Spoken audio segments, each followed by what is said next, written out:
देखिए students, my name is कमल जैन और मैं आपको आज एक्टिव पैसिव से रिलेटेड जो पढ़ा रहा हूँ। और active passive is the most important part in every exam, whether it is SSC exam और it is X group Y group exam.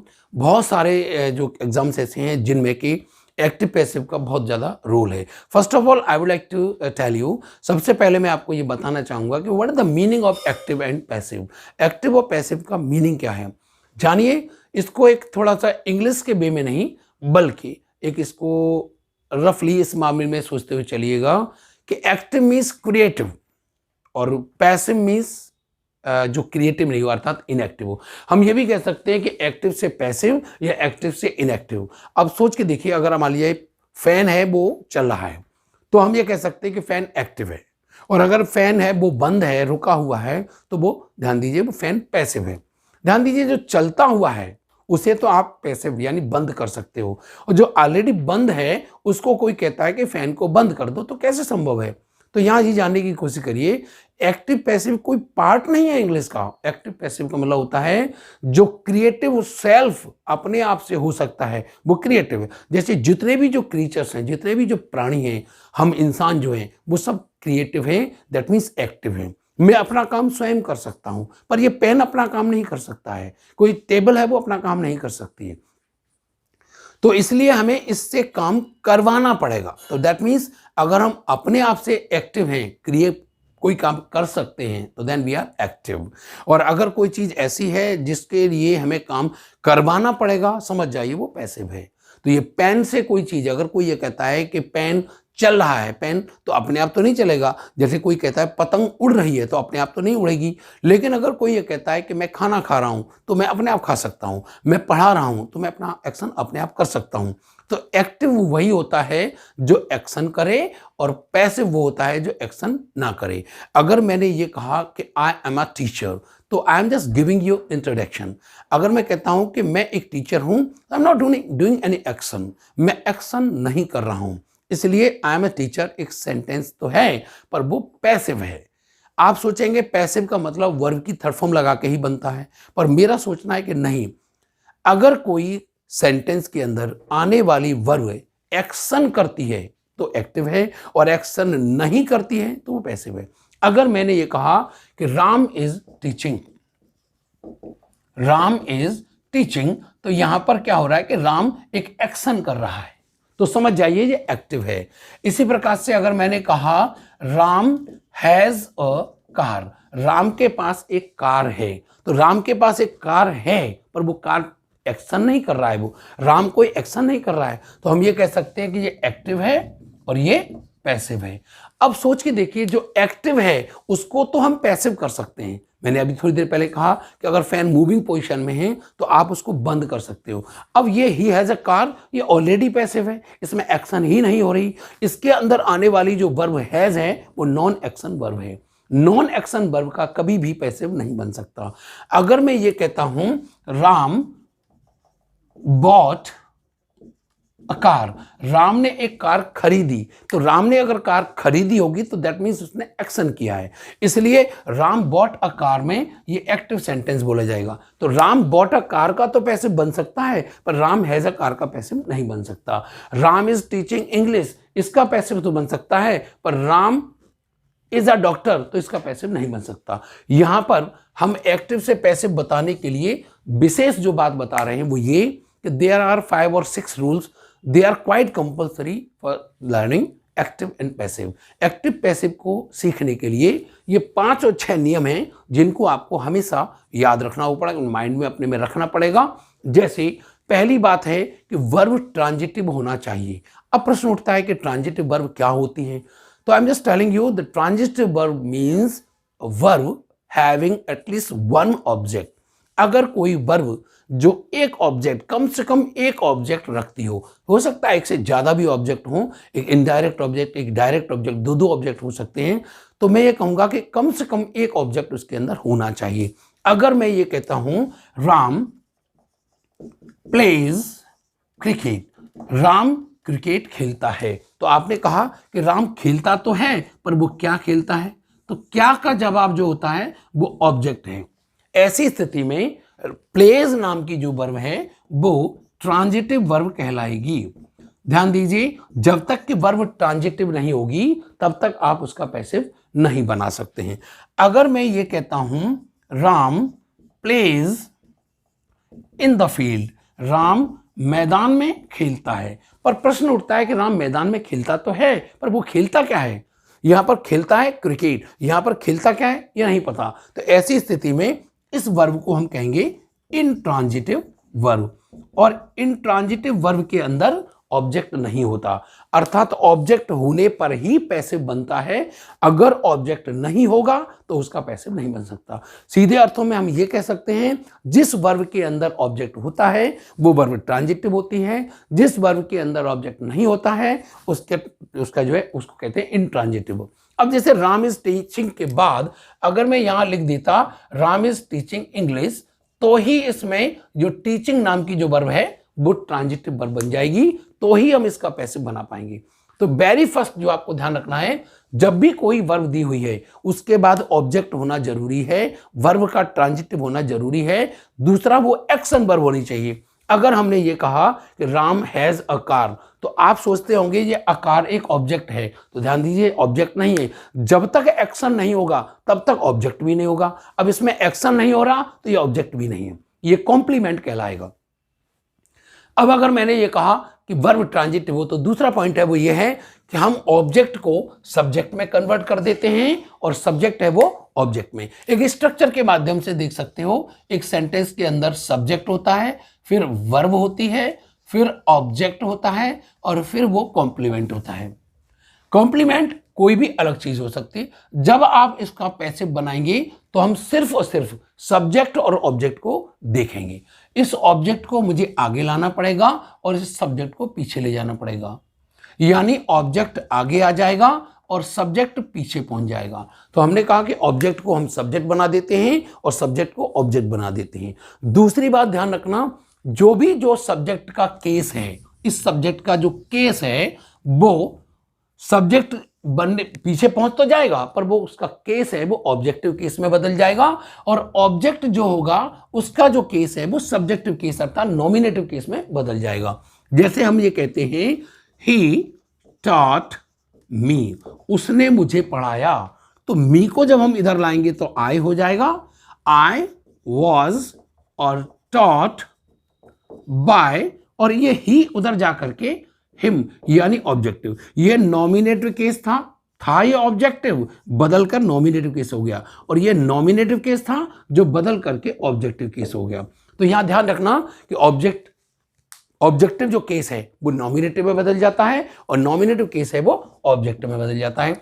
चौथी बात ध्यान रखने की वो ये है कि हमें हेल्पिंग वर्ब आफ्टर सब्जेक्ट, जैसे हमने जब इसका पैसिव बनाया तो मी को आई करने के बाद एक हेल्पिंग वर्ब लगाना अनिवार्य है। यहां पर आपने देखा था ही टॉट मी, तो इसके अंदर हेल्पिंग वर्ब नहीं थी। एक्टिव में कभी हेल्पिंग वर्ब नहीं होती है, पैसिव में हेल्पिंग वर्ब का होना वेरी वेरी इंपॉर्टेंट है, यानी जरूर होनी चाहिए। तो हेल्पिंग वर्ब आफ्टर सब्जेक्ट। दूसरी बात ध्यान रखना है, प्रीपोजिशन बाय बिफोर ऑब्जेक्ट। यहां पर आपने देखा कि ही को जब मैंने हिम बना दिया तो उसके ठीक पहले बाय यानी प्रीपोजिशन होना जरूरी है।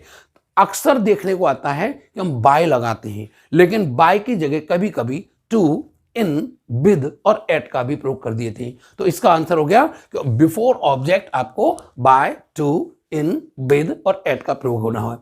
पांचवी बात है वो ये बात है कि हमेशा एक्टिव से पैसिव बनाने में वर्ब की थर्ड फॉर्म का ही यूज करना पड़ेगा।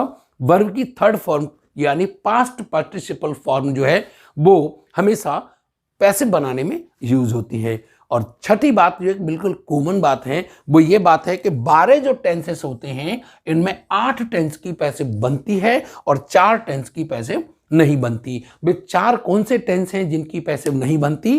पहला है आपका प्रेजेंट परफेक्ट कॉन्टिन्यूअस, दूसरा है आपका पास्ट परफेक्ट कॉन्टिन्यूअस, और तीसरा जिसे आप फ्यूचर कहते हो उसका कॉन्टिन्यूअस या फ्यूचर का परफेक्ट कॉन्टिन्यूअस। तो इन 4 की पैसिव नहीं बनती है, और जब पैसिव इन चारों की नहीं बनती होगी तो निश्चित रूप से हम उसको एग्जाम में भी नहीं देखेंगे, वो आएगा भी नहीं एग्जाम में।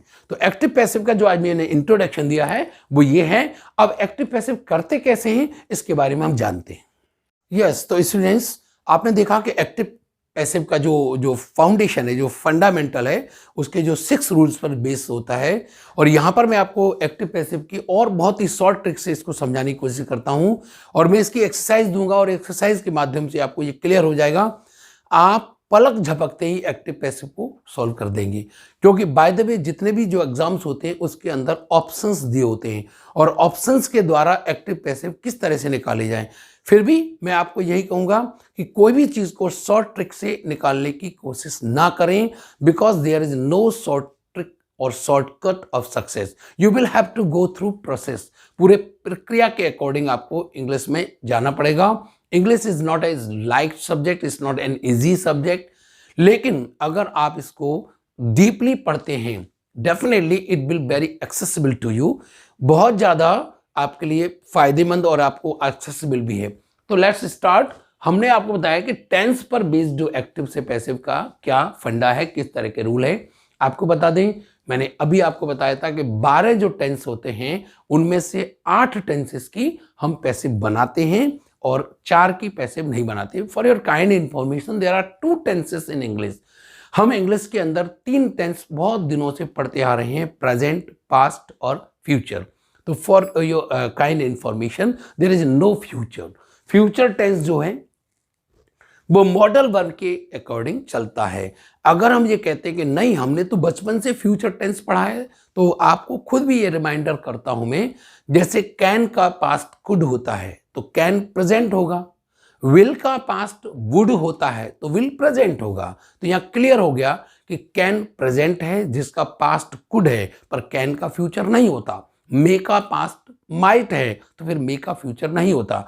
तो यहां क्लियर ही है। अगर आप और भी स्टैंडर्ड बुक्स को देखेंगे, आप हल्की फुल्की बुक्स की बात करते हैं तो शायद आपको तीनों मिलेंगे ही, पर स्टैंडर्ड नेस्फील्ड की बुक है आपकी, बैस्टार्ड पढ़ते हैं, और भी जो ईस्टवुड की बुक्स हैं, बहुत अच्छी अच्छी जो किताबें हैं उनको पढ़। इवन इंडियन राइटर्स की भी अगर मैं बात करता हूँ तो केपी ठाकुर है आपका, और भी बहुत अच्छे हैं, सिन्हा जी की बुक्स हैं।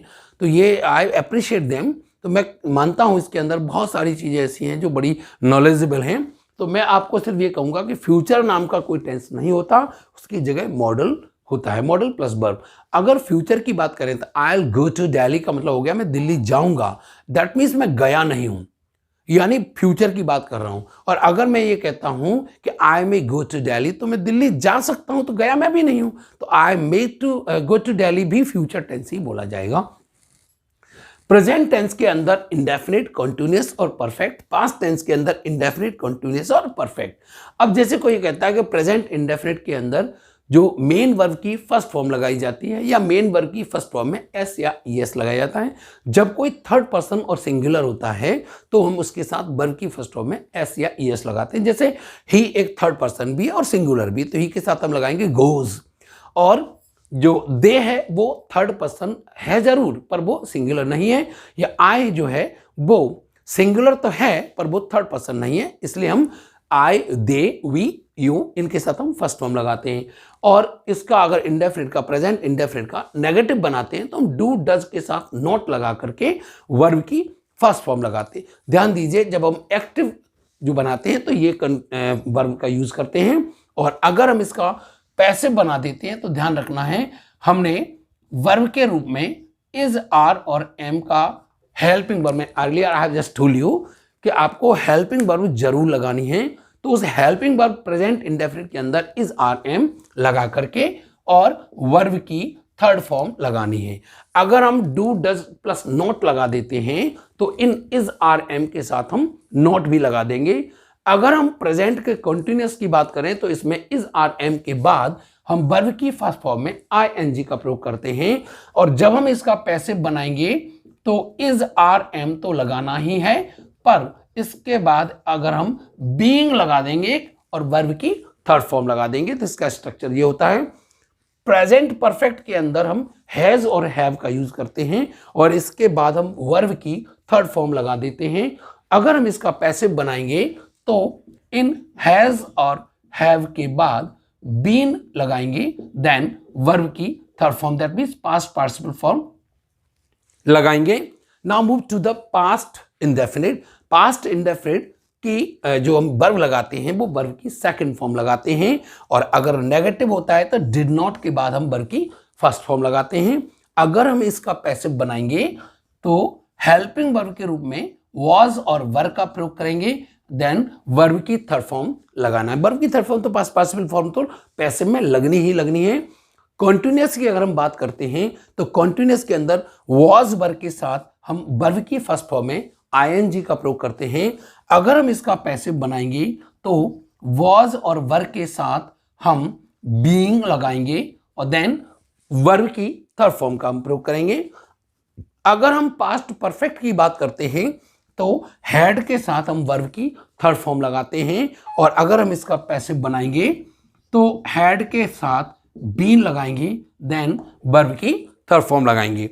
अब हम सीधे सीधे ये बात करते हैं कि मॉडल के साथ वर्ब की फर्स्ट फॉर्म, अगर हम यानी फ्यूचर टेंस जिसके कि दो सेक्शन हो सकते हैं, या तो मॉडल के साथ वर्ब की फर्स्ट फॉर्म हो सकती है या फिर मॉडल के साथ हैव लगा करके वर्ब की थर्ड फॉर्म हो सकती है। अगर हम मॉडल के साथ वर्ब की फर्स्ट फॉर्म लगा रहे हैं तो समझ जाइए वो फ्यूचर का इंडेफिनिट कहते हो आप लोग, और मॉडल के साथ हैव लगाकर हम थर्ड फॉर्म लगाते हैं तो आप इसे फ्यूचर का परफेक्ट कहते हो। यही कारण है कि जो चार फ्यूचर के टेंस आप पढ़ते हो, इंडेफिनिट, कॉन्टिन्यूअस, परफेक्ट और परफेक्ट कॉन्टिन्यूअस, उसमें केवल फ्यूचर इंडेफिनिट और फ्यूचर परफेक्ट का ही पैसिव बन सकता है।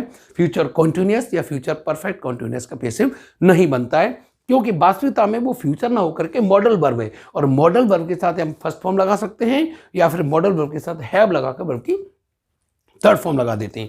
अगर मॉडल वर्ब का के बाद जो फर्स्ट फॉर्म लगी है इसका अगर हम पैसिव बनाना चाहें तो उस मॉडल वर्ब के बाद हम बी लगा देंगे और देन वर्ब की थर्ड फॉर्म लगा देंगे। इसी प्रकार से अगर हम मॉडल वर्ब के साथ अगर हैव लगा हुआ है तो उसका पैसिव बनाने के लिए मॉडल वर्ब के साथ हैव बीन लगा देंगे, क्योंकि हैव आया हुआ है तो आपने बीन लगाना होगा और इसके बाद वर्ब की थर्ड फॉर्म का यूज करना पड़ेगा। इस तरह से हम ये 8 और 4 यानी ये कुल मिलाकर के 8 जो आपके टेंसेस से बेस्ड हैं उनके हम पैसिव बनाएंगे। अब हम यहाँ पर और कुछ चीजें बताते हैं। टू एक इन्फिनेटिव होता है। अगर हम ये कहते हैं कि इसका पैसिव इन्फिनेटिव का और कैसे हम बनाएंगे, इन्फिनेटिव क्या होता है, टू के साथ हम वर्ब की फर्स्ट फॉर्म लगाते हैं, तो टू के साथ जो हम वर्ब की फर्स्ट फॉर्म लगाते हैं उसका पैसिव बनाने के लिए टू के साथ बी और बी के साथ वर्ब की थर्ड फॉर्म लगाएंगे। अगर हम ये कहते हैं जीरंड का पैसिव कैसे बनाएंगे, जीरंड वर्ब की फर्स्ट फॉर्म में आईएनजी लगा करके बनता है, तो जीरंड के पैसिव के लिए हमें कुछ नहीं करना पड़ेगा। जीरंड वास्तविकता में ऑब्जेक्ट के रूप में आएगा तो आप उसे सब्जेक्ट बना देंगे। मैं एग्जांपल इसके दूंगा, फिलहाल आपको स्ट्रक्चरल बता रहा हूं। तीसरा, अगर हम पार्टिसिपल की बात करते हैं तो पार्टिसिपल वर्ब की फर्स्ट फॉर्म में आईएनजी लगाकर बनता है, और इसका वर्ब की फर्स्ट फॉर्म में आईएनजी लगाकर बना हुआ पार्टिसिपल का पैसिव हम बीइंग लगा करके और वर्ब की थर्ड फॉर्म लगाकर हम इसका पैसिव बना दिया करते हैं। अब हम चलते हैं इंपेरेटिव सेंटेंस जो होते हैं, और इंपेरेटिव जो सेंटेंस होते हैं इनको हम ये कह सकते हैं ऑर्डर रिक्वेस्ट वाले जो सेंटेंस होते हैं। इनकी खास बात क्या होती है कि वर्ब की फर्स्ट फॉर्म से इनकी शुरुआत होती है। इसके अंदर सब्जेक्ट जो होता है वो ओमिटेड होता है, गायब होता है। आपको बता दें, वर्ब की फर्स्ट फॉर्म से बनने वाली सिचुएशन में हमारे पास दो कंडीशंस आती हैं, या तो ऑब्जेक्ट अवेलेबल होगा और या फिर ऑब्जेक्ट नहीं होगा। अगर ऑब्जेक्ट हो तो देखिए इंपेरेटिव के अंदर वर्ब की फर्स्ट फॉर्म जो होती है उसमें ऑब्जेक्ट या तो हो सकता है अवेलेबल हो और ऑब्जेक्ट हो सकता है नहीं भी हो। अगर ऑब्जेक्ट हो यानी ऑब्जेक्ट दिया हुआ हो तो इसको हम तीन तरीके से बता सकते हैं, कर सकते हैं। पहला जो इजी मेथड है वो ये है कि फर्स्ट ऑफ ऑल लेट लगाएंगे, लेट के बाद हम ऑब्जेक्ट लगाएंगे, फिर हम बी लगा करके और वर्ब की थर्ड फॉर्म लगा देंगे। दूसरा है पार्ट इसका वो ये है कि ऑब्जेक्ट के बाद हम शुड लगाएंगे और शुड के बाद बी लगाएंगे और देन थर्ड फॉर्म लगाएंगे।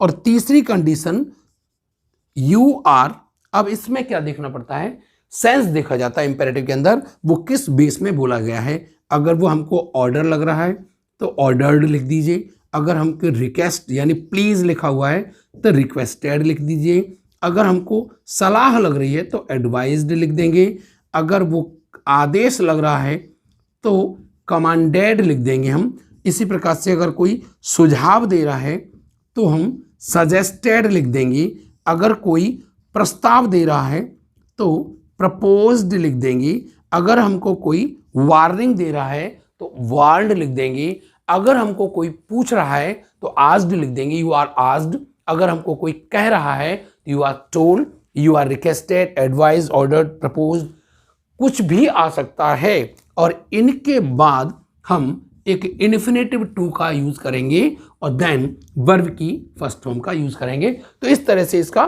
3 तरीके से हम बना सकते हैं। अगर ऑब्जेक्ट अवेलेबल नहीं होगा तो सिर्फ और सिर्फ ये तीसरा वाला मेथड है वो ही काम करता है।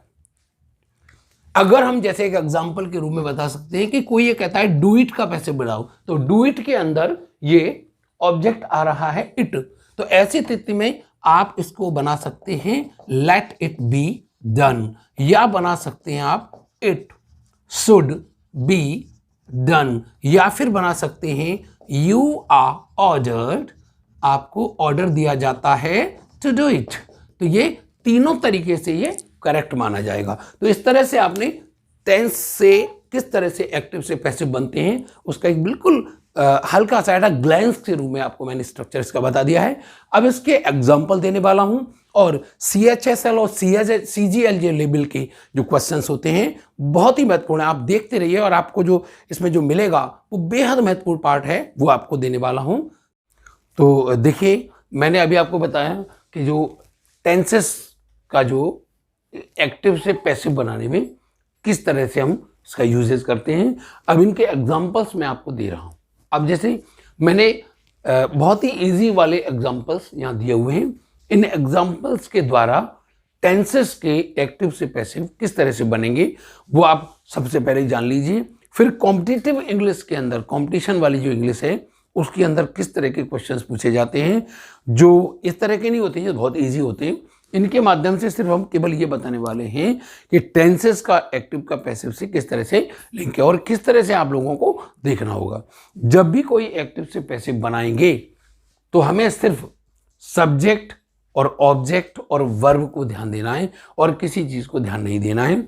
जैसे मैंने ये पार्ट जो दिए हुए हैं उसी के बेस पर पहला मैंने इंडेफिनिट बताया है। अब जैसे चाहे प्रेजेंट का इंडेफिनिट हो या पास्ट का इंडेफिनिट हो, प्रेजेंट का इंडेफिनिट नेगेटिव हो या पास्ट का इंडेफिनिट नेगेटिव हो, प्रेजेंट का कॉन्टिन्यूअस हो, पास्ट का कॉन्टिन्यूअस हो, प्रेजेंट का परफेक्ट हो या पास्ट का परफेक्ट हो, तो एक ही सेंटेंस के बेस पर मैंने यहाँ बताया है। यहाँ पर देखेंगे हम सब्जेक्ट ही है और ऑब्जेक्ट क्रिकेट है और बीच में वर्ब, इन 3 पार्ट को हमें देखना है। इसके बाद जो लिखा हुआ इन द फील्ड जो है वो एक कॉम्प्लीमेंट है, इससे हमारा कोई भी लेना देना नहीं है, जहां है ये वहीं रखा रहेगा। अब जैसे मैं इस पार्ट को यहाँ से रिमूव कर रहा हूं और इसके मैं एक्टिव से पैसिव बनाना सिखा रहा हूं। तो देखिए जैसे पहला सेंटेंस दिया हुआ है he plays cricket in the field, तो हमें सबसे पहले क्या देखना होगा, इस क्रिकेट जो ऑब्जेक्ट है, मैंने जैसा कि आपको बताया था कि ऑब्जेक्ट को हम सब्जेक्ट और सब्जेक्ट को ऑब्जेक्ट बना देते हैं, इसलिए इसमें हम शुरुआत करेंगे क्रिकेट से। क्रिकेट, केवल आपको ध्यान देना है क्रिकेट, फिर ध्यान देना है वर्ब। अब वर्ब यहां पर प्लेस दिया है तो आपके माइंड में स्ट्रक करना चाहिए कि प्रेजेंट इंडेफिनिट में हम हेल्पिंग वर्ब के रूप में इज आर एम लगाएंगे। अब क्रिकेट एक सिंगुलर है तो हमें वर्ब क्या लगानी होगी, इज। क्रिकेट इज, और वर्ब की हमेशा कौन सी फॉर्म लगती है, मेन वर्ब की थर्ड फॉर्म, तो cricket is played by him, और इन द फील्ड हम वहीं के वहीं रखें। हम चाहें तो इस कॉम्प्लीमेंट को हम बाय हिम से पहले लिख सकते हैं, यानी लिख सकते हैं cricket is played in the field by him, लेकिन कॉम्प्लीमेंट को आप पीछे भी लिख सकते हैं और इससे पहले भी, लेकिन पीछे लगा दीजिए कोई बात नहीं। दूसरा है he played cricket in the field. अब प्लेड क्रिकेट ये पास्ट इंडेफिनिट हो गया। क्रिकेट के अकॉर्डिंग हमें वर्ब लगानी होगी वॉज या वर। तो हम लगाएंगे क्रिकेट सिंगुलर है इसलिए हम वर्ब लगाएंगे was. Cricket was played by him in the field. तो इस तरह से हमने देखा ये पास्ट के इंडेफिनिट का पैसिव बन गया। अगर हम प्रेजेंट के इंडेफिनिट में डज नॉट या डू नॉट लगा करके वर्ब की फर्स्ट फॉर्म लगाते हैं, रूल वही लागू होगा पर नॉट लग जाएगा। डज नॉट, डू नॉट और डिड नॉट का प्रयोग एक्टिव में हो सकता है, पैसिव में नहीं। इसलिए हम इसको पैसिव बनाएंगे तो क्रिकेट इज नॉट और प्ले की फिर वही थर्ड फॉर्म लगाएंगे प्लेड, फिर वही लिखेंगे हम bye him in the field. अगले पार्ट को हम यहां पर पास्ट का इंडेफिनिट और नेगेटिव बना हुआ है तो डिड नॉट लगा हुआ है, इसलिए आपने वॉज नॉट और वर नॉट का प्रयोग करना है। तब हम लिखेंगे cricket was not played by him in the field. सीधा सीधा। अब हम चलते हैं प्रेजेंट के कॉन्टिन्यूअस में, जिसमें हमने इज आर एम के साथ आईएनजी लगाया हुआ है। पास्ट कॉन्टिन्यूअस में वॉज वर के साथ हम आईएनजी लगा रहे हैं। अगर हम प्रेजेंट के कॉन्टिन्यूअस का पैसिव बनाते हैं तो आपको बताया था मैंने इज आर एम के साथ बीइंग लगा के थर्ड फॉर्म लगानी होगी, यानी हम क्रिकेट के अकॉर्डिंग वर्ब लगाएंगे। इस समय वर्ब लगी हुई है ही के अकॉर्डिंग। अब जब हम क्रिकेट को सब्जेक्ट बना देंगे तो वर्ब क्रिकेट के अकॉर्डिंग लगना शुरू हो जाएगी, यानी ये बनेगा cricket is being played by him in the field. इसी प्रकार से हम पास्ट कॉन्टिन्यूअस बनाएंगे तो ये बन जाएगा cricket was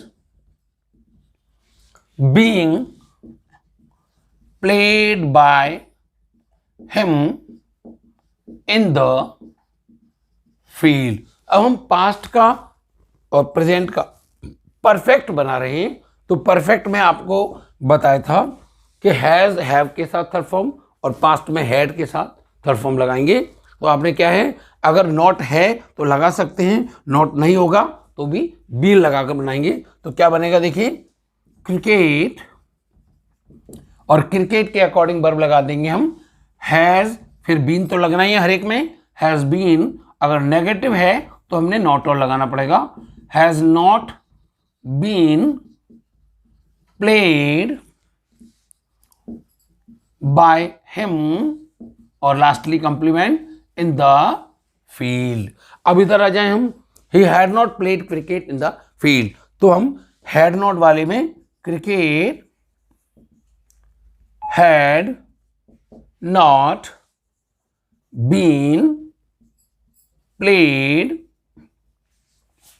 by him in the field. तो इस तरह से आपने देखा कि हम टेंसेस के जो पैसेज हैं वो इस तरह से एक्टिव से पैसिव बनाते हैं।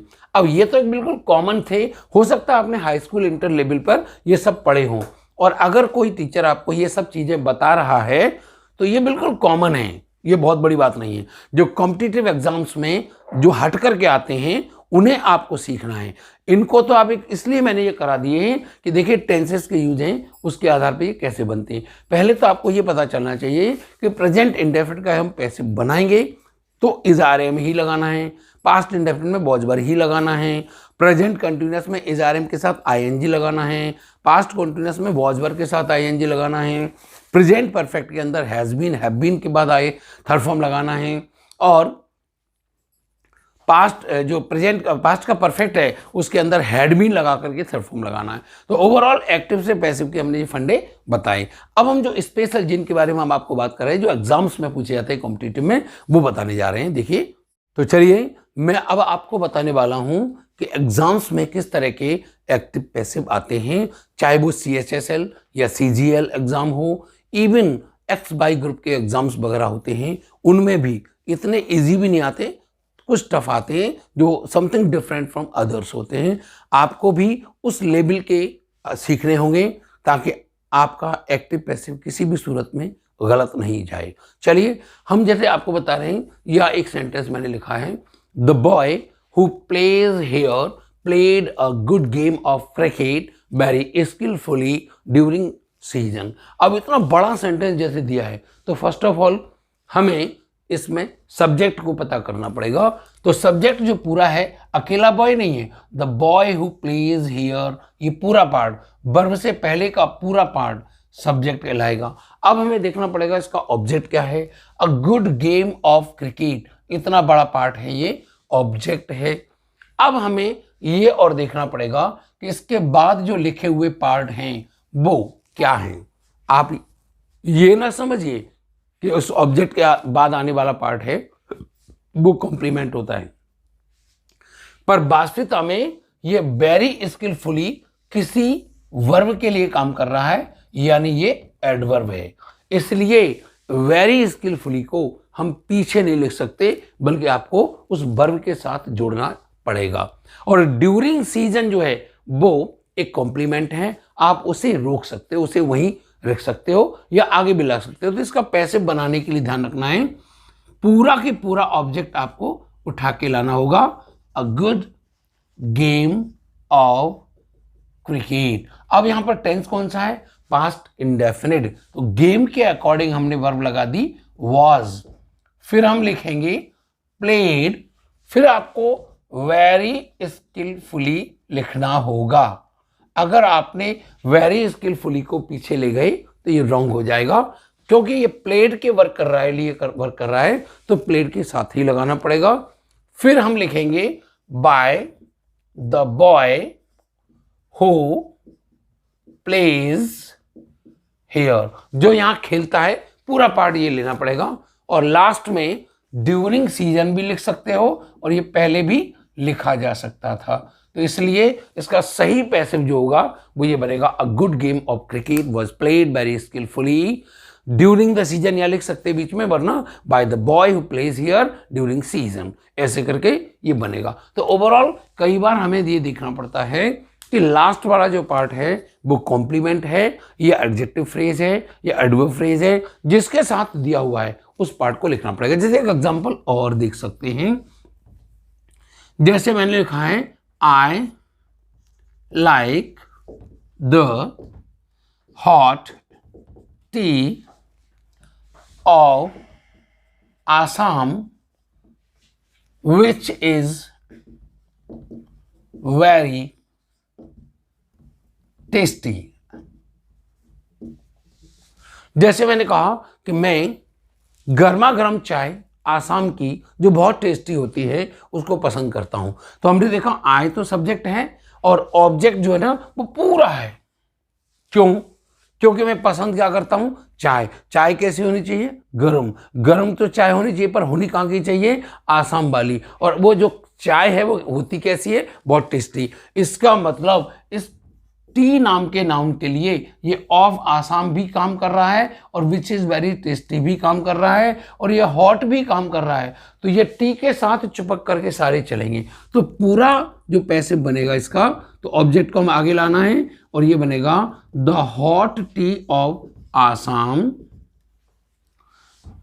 Which is very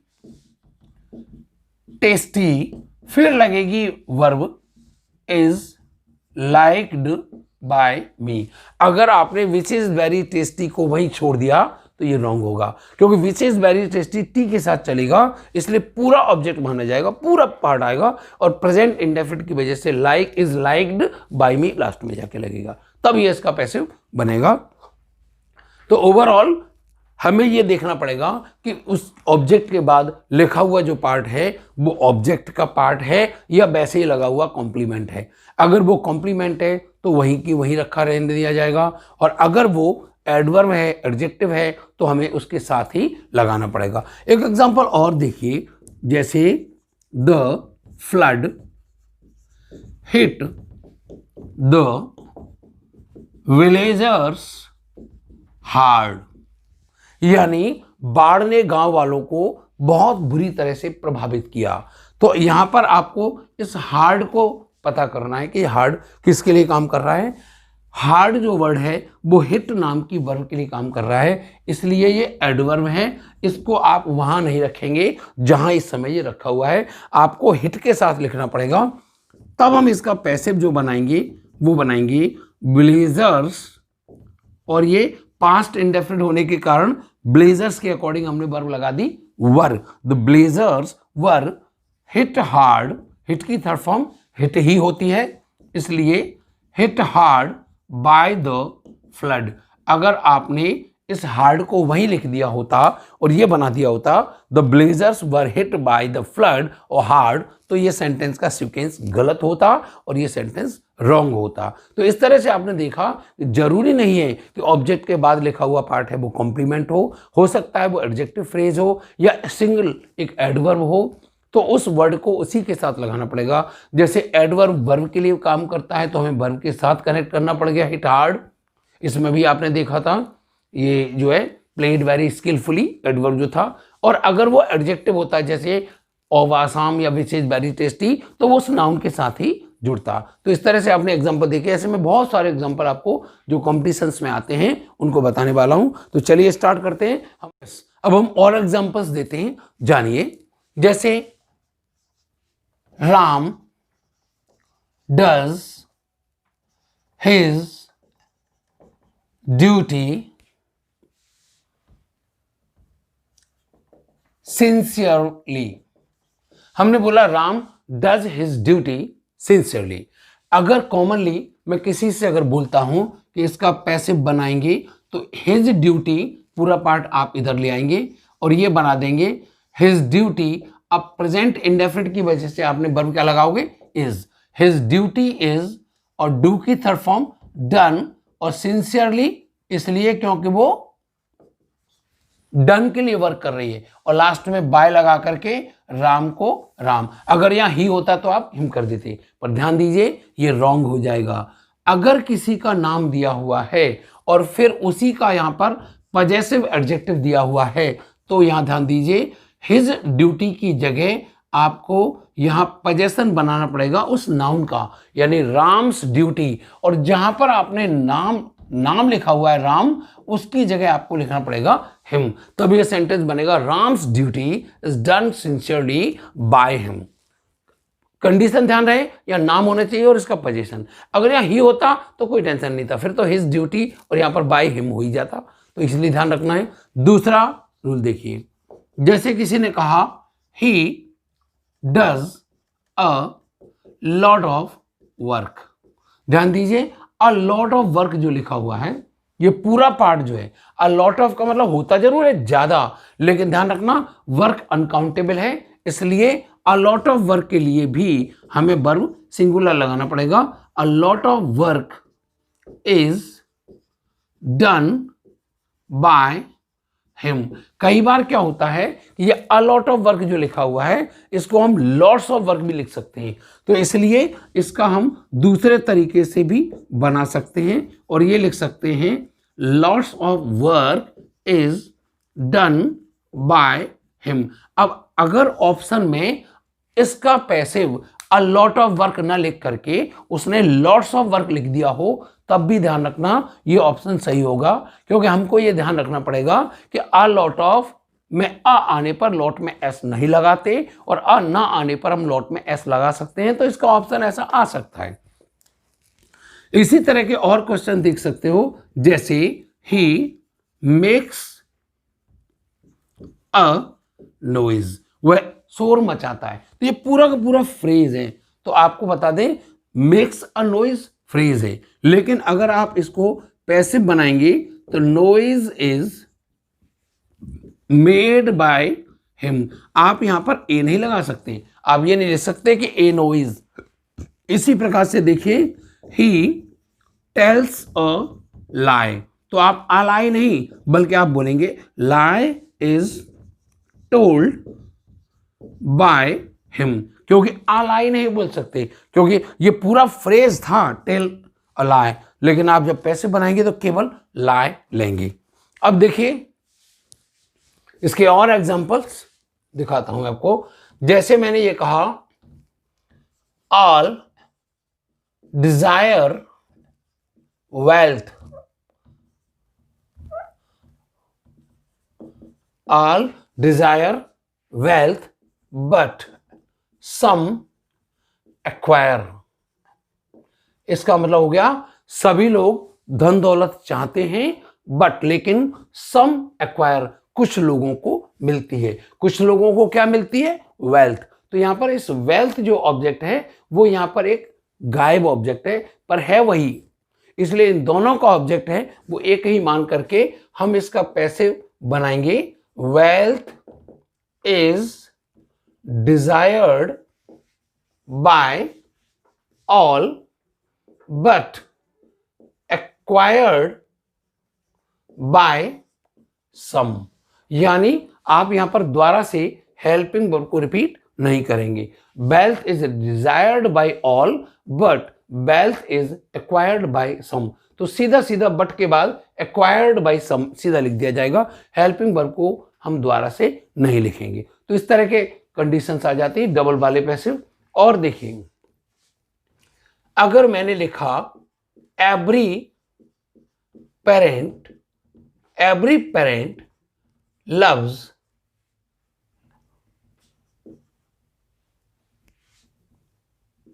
his children, यानी हमने कहा कि every parent loves his children, प्रत्येक माँ बाप अपने बच्चे को प्यार करते हैं। कॉमनली अगर आपने इसका पैसिव बना दिया तो हिज चिल्ड्रन से बना देंगे, पर ध्यान रखना यहां पर एवरी जो है वो इस पेरेंट के लिए डिटरमाइनर है, इसलिए इस डिटरमाइनर को आप हटा नहीं सकते। यानी हम शुरुआत कहां से करेंगे? एवरी। पेरेंट और जो चिल्ड्रन है वो आपस में बदलेंगे, तो चिल्ड्रन के अकॉर्डिंग या एवरी इधर आने पर चिल्ड्रन चाइल्ड में कन्वर्ट हो जाएगा और ये बन जाएगा एवरी चाइल्ड। अब प्रेजेंट इंडेफिनिट के अकॉर्डिंग इज, और फिर हम लगाएंगे लव्ड बाय।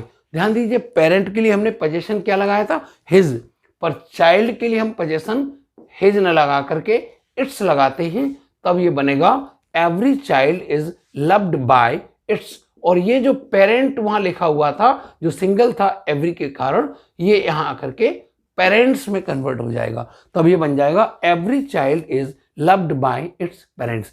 इस डिटरमाइनर से रिलेटेड और भी क्वेश्चंस देखिए, जैसे अगर कोई ये कहता है the younger sister teaches the Elder one, यानी छोटी बहन बड़ी बाली को पढ़ाती है। तो यहां पर वन और इस सिस्टर में कोई भी चेंज नहीं होगा, क्योंकि यहां पर छोटी बहन और बड़ी बाली कौन? बड़ी बहन। तो यहां पर इसको इस वन को सिस्टर मान करके आप इन दोनों को बिल्कुल नहीं हिलाएंगे। तब हम इसका पैसिव बनाएंगे तो ये बनेगा द एल्डर सिस्टर इज, और प्रेजेंट है इसलिए taught by the younger one, यानी ये सिस्टर इधर आकर वन हो जाएगा और ये वन इधर आकर के सिस्टर हो जाएगा। इसी प्रकार से डिटरमाइनर से संबंधित और भी क्वेश्चन देखिए जरा, जैसे some parents dress their children badly, यानी हमने कहा कि कुछ माँ बाप अपने बच्चों को बुरी तरह से ड्रेस पहनाते हैं। अब यहां पर सम एक डिटरमाइनर है, तो सम जिस प्रकार से एवरी को हमने नहीं हटाया था उसी प्रकार से इस सम को हम नहीं हटाएंगे और सम चिल्ड्रन हो जाएगा। ये हो जाएगा सम चिल्ड्रन, ये चिल्ड्रन इधर आ जाएगा सम चिल्ड्रन, और इसके अकॉर्डिंग हम वर्ब लगा देंगे आर प्रेजेंट में, और ड्रेस की थर्ड फॉर्म क्या हो जाएगी? ड्रेस्ड और बैडली, तब बन जाएगा some children are dressed badly. और ध्यान दें, सब बाय सम पेरेंट्स लिखा नहीं जाता, क्योंकि यहां कॉमन सेंस है, कुछ बच्चों को बुरी तरह से ड्रेस पहनाई जाती है, किनके द्वारा? उनके माँ बाप के द्वारा। तो ये अंडरस्टूड होने की वजह से बाय सम पेरेंट्स नहीं लिखा जाता है। एक और सेंटेंस देखिए जो अक्सर ऐसे क्वेश्चंस आते हैं, जैसे he broke his leg in an accident. उसने एक्सीडेंट में अपनी टांग तुड़ा दी। उसने अपनी टांग एक एक्सीडेंट में तुड़ा दी। तो जानकर तो तुड़ाई नहीं होगी, इसलिए इसका पैसिव बनाने में भी ध्यान रखना, बाय हिम नहीं लिखेगा।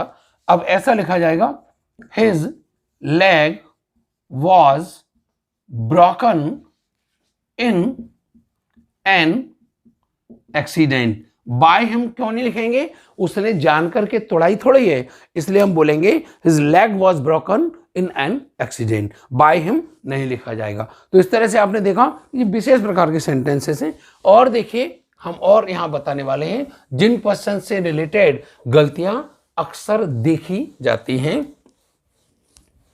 चलिए नंबर 8 की तरफ चलते हैं हम। क्वेश्चन नंबर 8 की तरफ देखिए, अगर हमने ये कहा रोज स्मेल्स स्वीट, रोज स्मेल्स स्वीट यानी गुलाब मीठी सुगंध देता है। अक्सर ऐसे क्वेश्चंस देखने को मिलते हैं। ध्यान दीजिए, इस सेंटेंस का जो ऑब्जेक्ट है वो हिडन वे में घुसा हुआ होता है। इस सेंटेंस के पैसिव बनाने के लिए हमें सबसे पहले ये लिखना पड़ेगा जो सब्जेक्ट दिया हुआ है, rose is sweet. Rose is sweet. इसी प्रकार से अगर कोई भी दिया होगा उस सब्जेक्ट के साथ लिख देंगे हम।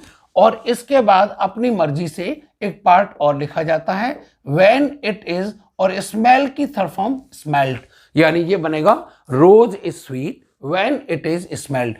गुलाब मीठा लगता है, मधुर लगता है, when it is smelt by someone, जब किसी के द्वारा इसको सूंघा जाता है। तो इस तरह के जितने भी सेंटेंस आते हैं, जैसे और देख सकते हो, दिस फ्लोर टचेज स्मूथ, यानी यह फर्श टच करने पर चिकना लगता है। तो हम इसका पैसिव बनाएंगे, this floor is smooth when it is touched.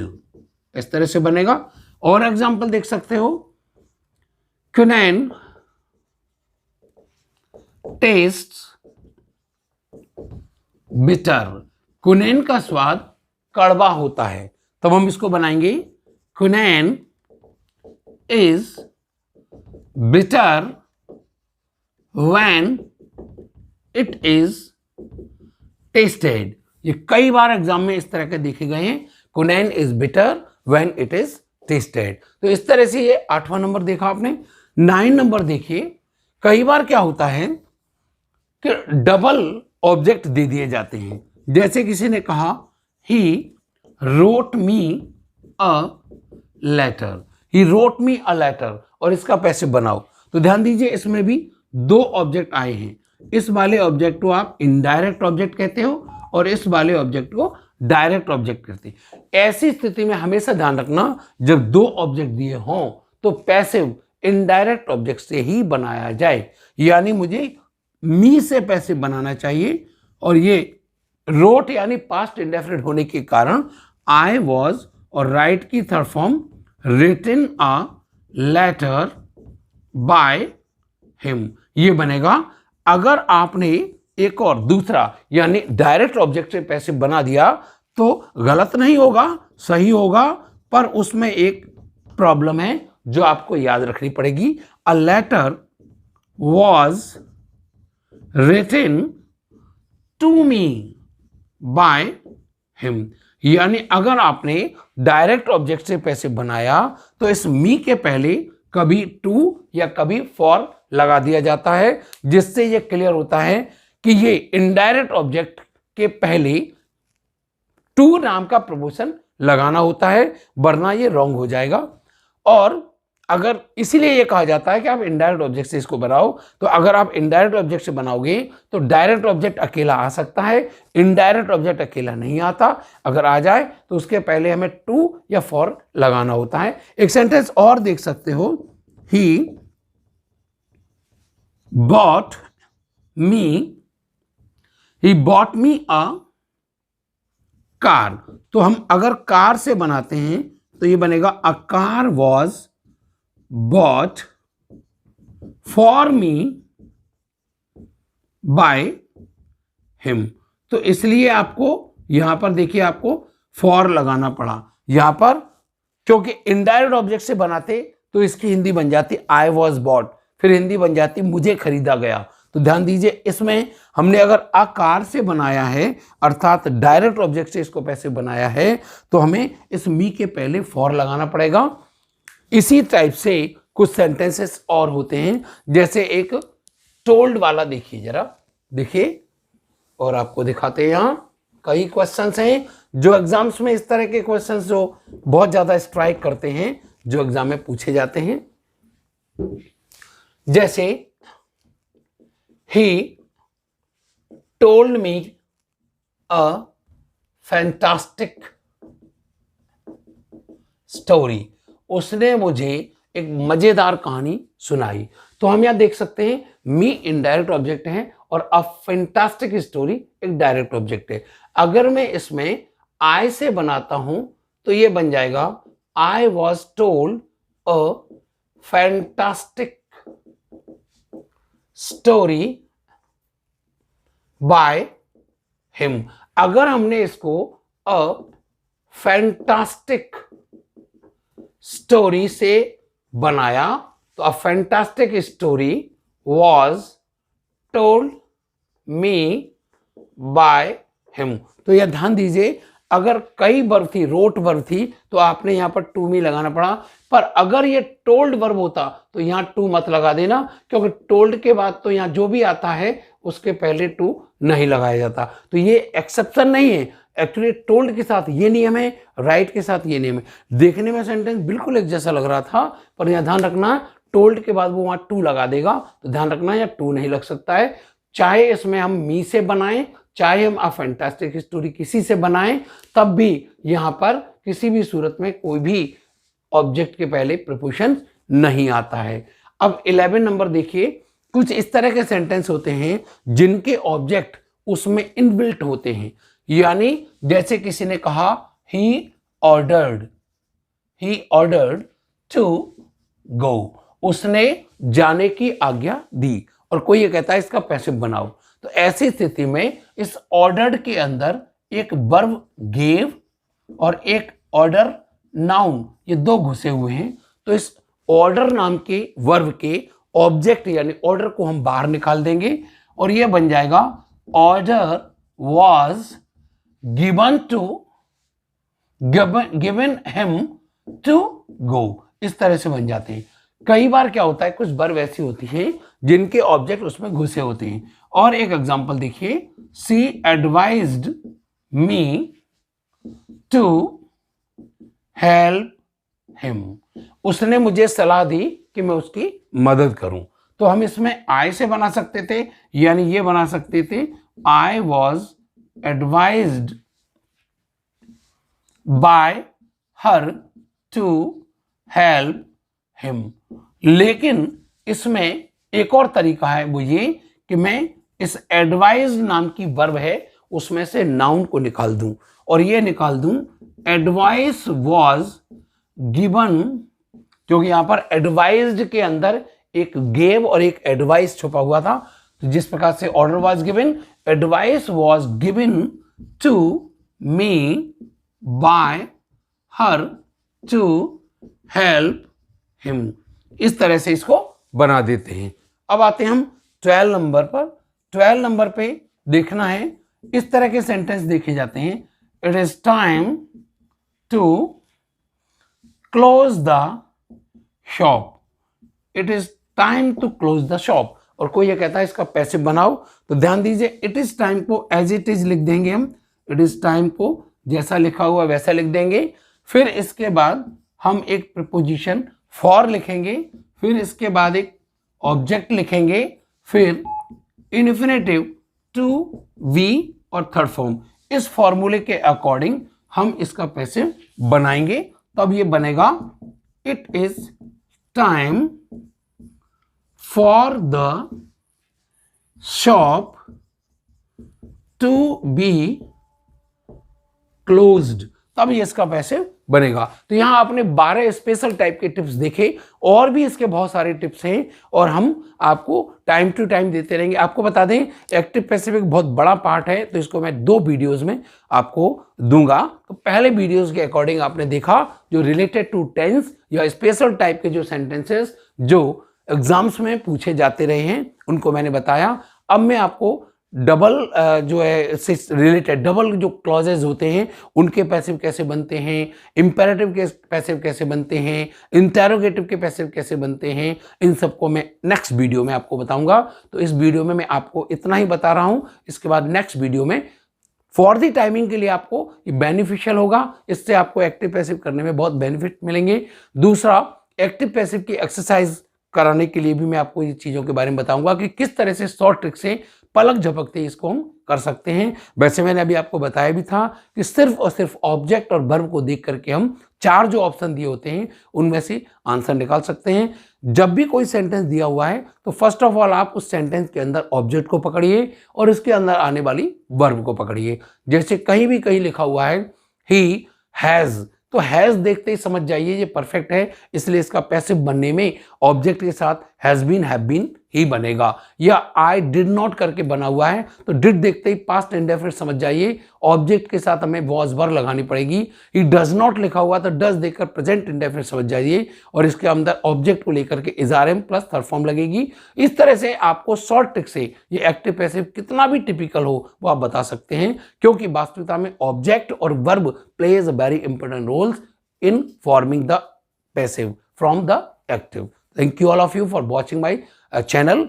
और मैं आपको ये कहूँगा कि आप जरूर अपने कमेंट्स दीजिए कमेंट बॉक्स में, और those students who have not subscribed till now my channel, you must say to the people, you must say to the students to subscribe my channel Kamal Jain's English classes, so that they may get the benefit whatever I teaching. Thank you.